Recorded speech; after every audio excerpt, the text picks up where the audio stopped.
ખાવા પીવામાં કોઈ ધ્યાન રાખવાનું હોય છે?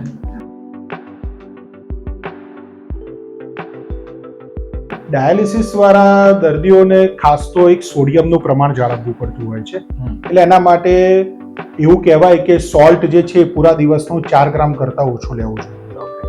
ડાયાલિસિસ વાળા દર્દીઓને યુરિન જે નોર્મલ પીપલમાં થતો હોય છે એના કરતાં બહુ જ ઓછા પ્રમાણમાં થતો હોય છે. એટલે એવા દર્દીઓએ પ્રવાહીનું પ્રમાણ એકદમ લિમિટેડ રાખવું જોઈએ. ડાયાલિસિસ વાળા દર્દીઓમાં ફોસ્ફરસનું પ્રમાણ પણ લિમિટેડ રાખવું જોઈએ, જેથી કરીને એમને દૂધ અને દૂધની બનાવટો અને સૂકો મેવો એનું આપણે પ્રમાણ લિમિટેડ કરાવતા હોઈએ છીએ.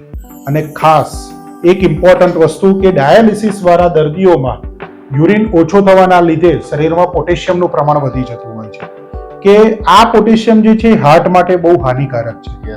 એના કારણે હાર્ટમાં હૃદયના ધબકારા અનિયંત્રિત થઈ જવા, ક્યારેક કોઈક પેશન્ટને હૃદયરોગનો હુમલો આવી શકે, ચેસ્ટ પેન થઈ શકે, કોઈક પેશન્ટને એકદમ એક્સ્ટ્રીમ કન્ડિશનમાં કાર્ડિયાક અરેસ્ટ પણ થઈ જતું હોય છે.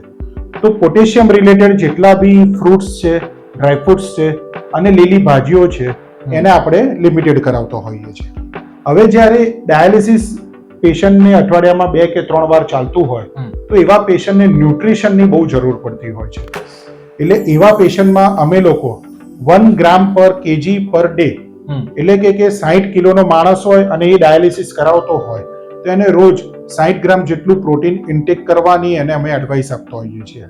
હવે જો એ વેજીટેરિયન હોય તો એને ડેલી 1 બાઉલ ભરીને કઠોળ નમક વગરનું અને બાફેલું, અને જરૂર પડે તેમાં ટેસ્ટ પૂરતો થોડોક ચાટ મસાલો કે કાળા મરીનો પાવડર નાખીને ખવડાવતા હોઈએ છીએ. અને જો નોન વેજીટેરિયન દર્દી હોય તો એને રોજ 1 ઈંડું અથવા 2 બોઇલ્ડ એગનું એડવાઇસ આપતા. પ્રોટીન જરૂરી છે.